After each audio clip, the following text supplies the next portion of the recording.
psychiatric hospital built like a fortress with miles of locked corridors and rooms where patients once screamed through the night. Terrence Tower was meant to heal minds, but inside those 17 concrete floors, people were left to die in silence behind steel doors. And at this castle in Scotland, a bagpiper vanished in the tunnels, prisoners died in the dungeons, and some say a ghostly black dog still roams the courtyard at night. These are abandoned buildings hiding disturbing secrets.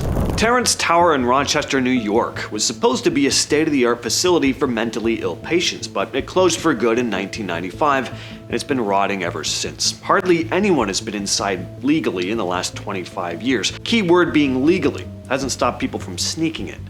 Between 1959 and 1995, hundreds of patients were locked inside, but visitors didn't really have much visiting space, if any. A former patient named Daniel Siles talked about his time here in the documentary Echo of the Past, The Terrence Tower, saying there was no area for the general population to be with families. And according to one of the doctors used to work there, the medical charts were, quote, scholarly, with almost nothing in there about what the patient wanted. The real horror of this place was the neglect. People were trapped in a building designed to keep them cut off from the outside world. Their emotional needs weren't being taken care of, let alone the social ones. They were just ignored, treated like lost causes. Just over the border of England and Wales sits an old farmhouse often called Red Dress Manor. The real name is Calcott Hall, dates back to around 1725.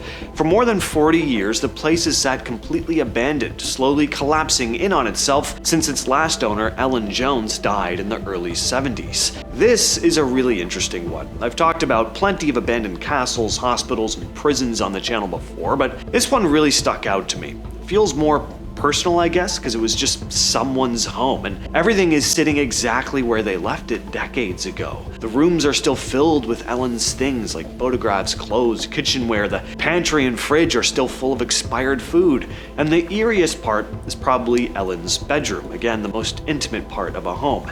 Hanging on a wardrobe door is a faded red dress that she would have placed there herself probably not long before she died. Next to it sits a framed photograph of her wearing that same dress, hence why people call this the Red Dress Manor.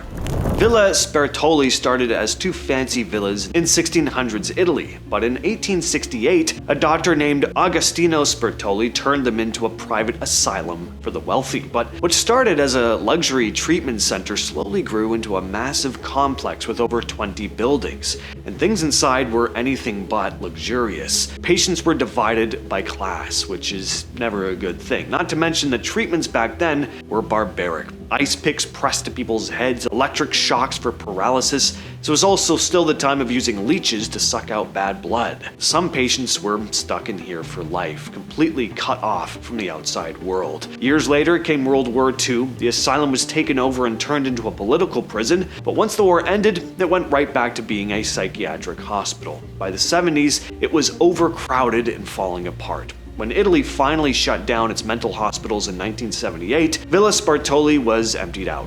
Now it's one of the creepiest abandoned sites in Italy. People who've snuck in say they've heard screaming, moaning, and crying from empty rooms. Apparently, there's also an old piano in the main hall that some claim plays on its own. Edinburgh Castle looks like a painting. It's breathtaking, but its history is breathtakingly dark. For over 900 years, it's been everything from a royal palace to a war fortress to a prison, and you could feel the history hanging in the air. The castle's dungeons are where most of the ghost stories come from. Prisoners of war, traitors, thieves, they were all chained up down there, and many never left alive. Visitors have fainted down there, reported being touched, or heard screams echoing from the walls. One of the castle's most famous spirits is the bagpiper. The story goes that he was sent into the tunnels under the castle to map them out, playing his pipes so that others could follow his route. But suddenly, the music stopped. The piper was nowhere to be found, and he was never seen again. But to this day, some say you can still hear faint bagpipes drifting through the tunnels at night. There's also an entity known as the Black Dog, a ghostly hound said to roam the courtyard after dark, said to be a guardian spirit of ancient Scottish warriors. Mir Castle was built in the 1500s in what's now Belarus. It's seen its fair share of death, with battles between the Polish-Lithuanian Commonwealth, the Russian Empire, and later World War II Germany. Unsurprisingly, the place has been destroyed and rebuilt more than once. People say that at night, though, the castle comes to life. Visitors have said you can hear footsteps in the empty corridors, doors slamming when there's no wind, and whispers coming from the lower levels where prisoners were once housed. Some even swear they've seen figures moving along the tower, soldiers who never left. There are also stories about tunnels running under the castle, secret escape routes built centuries ago that haven't all been found. These days you can visit Mir Castle on guided tours, but walk the grounds late at night and you might notice a shadow following you. One that's not your own. If you drive past the outskirts of Goulburn in New South Wales, you'll come across Kenmore Asylum, which used to be one of Australia's biggest psychiatric hospitals. Now it's one of its creepiest abandoned buildings. It opened in 1895 and was considered pretty advanced for its time, but like most of these places back in the day, it was hell on earth. People were locked up for everything from depression to what was viewed as immorality, which could have been pretty much anything. Treatments were really just torture. Shock therapy was used a lot, which is just the tip of the iceberg. There were 8 rooms for the noisy and violent patients, nicknamed the wet rooms, because they were hosed down every day. You'd still see scratch marks on some of the doors. Death was common here, of course, but one of the worst incidents happened in 1922. A World War I vet named Richardson, suffering from PTSD, showed up at the hospital with a firearm, took the life of a doctor and a nurse before being eliminated himself. By the 60s, over 1,400 people were packed inside this place, and it didn't shut down fully until the early 2000s. Now it's all boarded up, filled with graffiti, but people who know the area will tell you the energy surrounding the place is heavy, and it's best not to go there, especially after dark. Willard Asylum in New York first opened in the 1860s. It was supposed to be a humane alternative to the brutal way mentally ill people were treated back then, locked in cells or chained in basements. Dr. Sylvester D. Willard wanted to build a place that felt more like a community than a prison. The asylum had a bowling alley, a gym, a movie theater, and that's a great start. The thing is, no matter how progressive it sounded, once you were admitted, chances were you were never going to leave. Over 50,000 people passed through its doors before it closed in 1995, and thousands died there. Most were buried in a nearby cemetery with only a number for a name. The strangest discovery came years later. Over 400 suitcases were found in the attic. Each one belonged to a former patient, filled with the things they brought when they arrived: children's toys, books, shaving kits, wedding photos. Why was all that stuff kept hidden away? Some historians have called the discovery a, quote, museum of lost lives, which is about as somber as it sounds. Deep in the woods of Cornwall, Connecticut, there's an abandoned place locals call Dudleytown, or sometimes the Village of the Damned.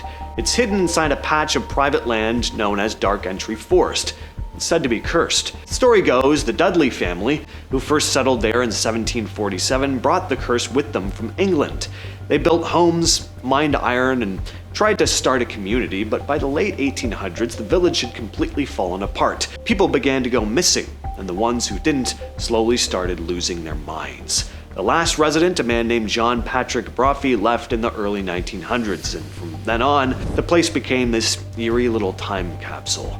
The area is totally off limits now thanks to vandalism, but when people have crept through the old abandoned town, they've come out with stories. Some say they heard things they couldn't explain. Heavy footsteps in the dirt behind them, only to realize there's nobody behind them. Low demonic growls, the faint clanging of chains. It's also said you can sometimes hear soft, distant music drifting through the trees, even though there's nobody around. In 1865, New York decided the western part of the state needed a mental hospital, and Buffalo was chosen. Construction began in 1871, but the asylum didn't open until 1880. By 1895, the hospital was overcrowded with men in the east and women in the west. The hallways were long and curved, built to control patient movement, but they also trapped people in these confusing, endless corridors. Over the years, wards were torn down, rebuilt, or left empty. Stories from staff and visitors mention padded rooms with long-term patients who barely left their cells, sudden screams echoing through the empty wings, and rusted medical equipment left behind in storage rooms. Some floors had broken glass, fallen plaster, and old restraining devices still bolted to the walls. By the 60s, parts of the asylum were demolished, and the last patients were moved out in 1974. Beelitz Heilstätten is a massive former hospital outside Berlin, built in the late 1800s to treat tuberculosis patients. During both World Wars, it became a military hospital, and in 1916 a young Adolf was treated there after being wounded in battle. That alone gives the place an unsettling vibe. After the hospital was abandoned, nature slowly started taking it back. Trees growing through the cracked floors, there are vines across the windows, but the old surgical rooms are still full of equipment. There are rusted tables, tools, and wheelchairs, but as dead as the place looks, it's said to come alive at night. Some say they've seen the shadow of a man in a white coat pacing through the corridors. Ghost hunters call it one of Europe's creepiest abandoned hospitals. With all that said, I've been your host, James. I will catch you, yes, you specifically, in the next video.